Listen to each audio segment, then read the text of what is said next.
James was deep in training, the desert winds whipping across a secret military base. He saw the call and froze. Sarah would never press that button unless she was in real danger. His chest tightened, his instincts sharpened, and within seconds he was speaking into the comms. "I need transport. Now." The world of Delta Force was built on speed, precision, and silence. When one of their own sent out a distress call, family or not, it was answered. Within hours, James was airborne, the sound of the chopper blades roaring like the rage in his heart. Back on the farm, Sarah endured the jeers of her captors. Her wrists ached, the bark cutting into her skin. But she held on, whispering a silent prayer that James would hear her call. And then, just before dawn, the ground trembled. The bullies, still lingering and laughing, looked around as headlights cut through the dark. Out of the truck stepped a man whose presence alone silenced the night. James. His eyes scanned the scene, sharp as steel, his movements controlled but lethal. He didn't shout. He didn't need to. The bullies laughed nervously, trying to hide their fear. "What are you gonna do, farmer's husband?" one mocked. But James wasn't just a husband. He was Delta Force.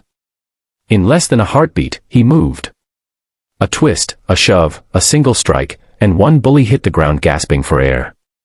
The second lunged and was disarmed, pinned before he could blink. The third tried to run, but James' voice stopped him cold. "Untie her. Now."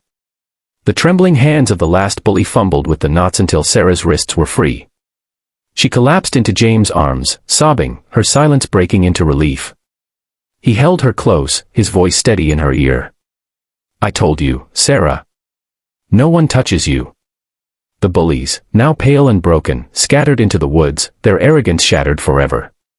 That night, James didn't talk about what he had to do to get there. He didn't speak about the flight, the risks, or the missions waiting for him tomorrow. He only sat with Sarah on the farmhouse porch, her hand in his, the crickets singing in the fields. And Sarah, for the first time in a long time, felt safe. This story isn't just about revenge or rescue. It's about the quiet strength we often overlook. Sarah wasn't weak, her strength was in her endurance, her patience, her faith. And James wasn't just a soldier, he was proof that love can turn into the fiercest protection when needed. So the next time you meet someone quiet, someone who walks away instead of fighting back, remember Sarah. And remember that sometimes, silence doesn't mean weakness.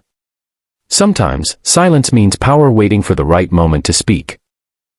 Imagine for a moment that you're walking through the quiet countryside, and you see a girl, gentle, soft-spoken, the kind of soul who would never hurt a fly.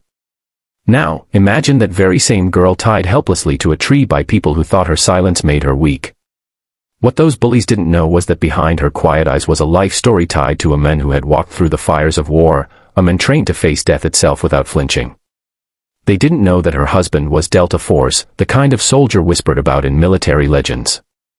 And with one single call, her world changed forever. This is not just a story about bullies or bravery.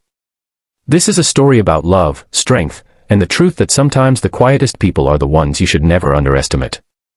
Sarah grew up on a small farm tucked between golden fields and winding dirt roads. She was known in her village for her silence. Not because she had nothing to say, but because she spoke only when words mattered. She would rather listen to the wind rustling through the wheat than waste her breath on gossip. She'd rather feed the chickens, tend to the garden, or patch up a broken fence than argue. But her quiet nature became a target.